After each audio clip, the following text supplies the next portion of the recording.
Assalamualaikum warahmatullahi wabarakatuh. Sebelumnya kami akan memperkenalkan anggota kelompok kami, yaitu saya Raffi. Dan ada Rafli, Devina, dan Tio. Nah, di sini kami akan menjelaskan industri 4.0 bagi kehidupan di dunia. Audio Jungle. Industri 4.0 adalah perkembangan teknologi yang jauh berbeda dengan sebelumnya, yang dimana cara kerja ini dari sebelumnya lebih modern dan tidak memakan usaha yang lebih, hanya menggunakan mesin dan komputer yang sudah tersambung melalui jaringan. Germany is an example. I'm sure you've all heard of Industry 4.0, the government sponsored initiative. So why is this being pushed so much? What is this initiative aimed to improve in Germany? Dan industri ini pertama dibuat atau diciptakan di tahun 2011 di Hannover Messe di Jerman. Dan industri ini berfokus pada mesin yang terhubung dengan digital atau jaringan yang memudahkan manusia dalam bekerja. Jenis teknologi dalam revolusi industri 4.0. Nah, ada 9 jenis teknologi dalam revolusi industri 4.0. Teknologi yang pertama dalam pengembangan yang terjadi di revolusi industri 4.0 adalah Internet of Things atau IoT, yang merupakan sebuah konsep di mana sebuah objek yang memiliki kemampuan untuk dapat mentransfer data yang ada melalui jaringan tanpa diperlukannya interaksi antar manusia. Teknologi yang kedua dalam pengembangan yang terjadi di revolusi industri 4.0 adalah Big Data. Big Data merupakan istilah yang digunakan untuk menggambarkan volume data dalam jumlah yang besar, baik data yang terstruktur maupun tidak terstruktur. Lalu ada Augmented Reality, yang merupakan sebuah teknologi di mana menggabungkan antara benda dunia maya 2 dimensi dengan benda 3 dimensi yang ada ke dalam sebuah lingkungan nyata tersebut, kemudian memproyeksikan benda maya yang ada tersebut ke dalam waktu nyata. Teknologi yang keempat adalah Cyber Security, yang merupakan sebuah bentuk upaya untuk melindungi segala informasi yang dimiliki dari adanya cyber attack.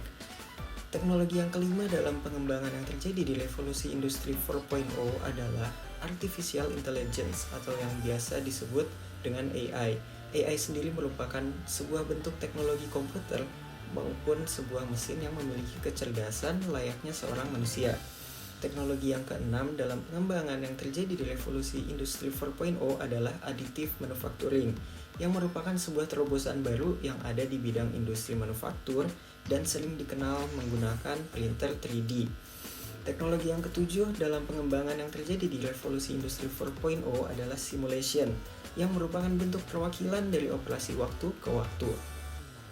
Teknologi yang kedelapan dalam pengembangan yang terjadi di revolusi industri 4.0 adalah sistem integration atau sistem integrasi, yang merupakan sebuah rangkaian penghubung antara beberapa sistem baik secara fisik maupun fungsional.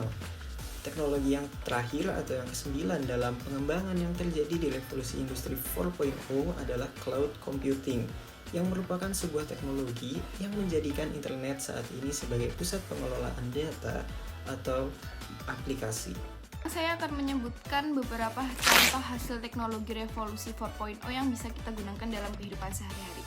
Yang pertama ada e-commerce, yang kedua ada agregator layanan, yang ketiga ada agensi digital marketing, yang keempat ada pembayaran digital, dan yang kelima ada kursus online.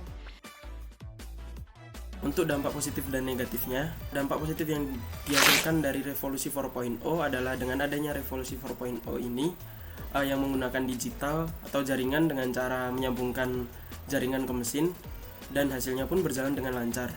Tentu perusahaan akan menjadi untung, karena dengan kemudahan yang diberikan revolusi 4.0 ini sangat membantu perusahaan dalam membuat produk yang akan dipasarkan.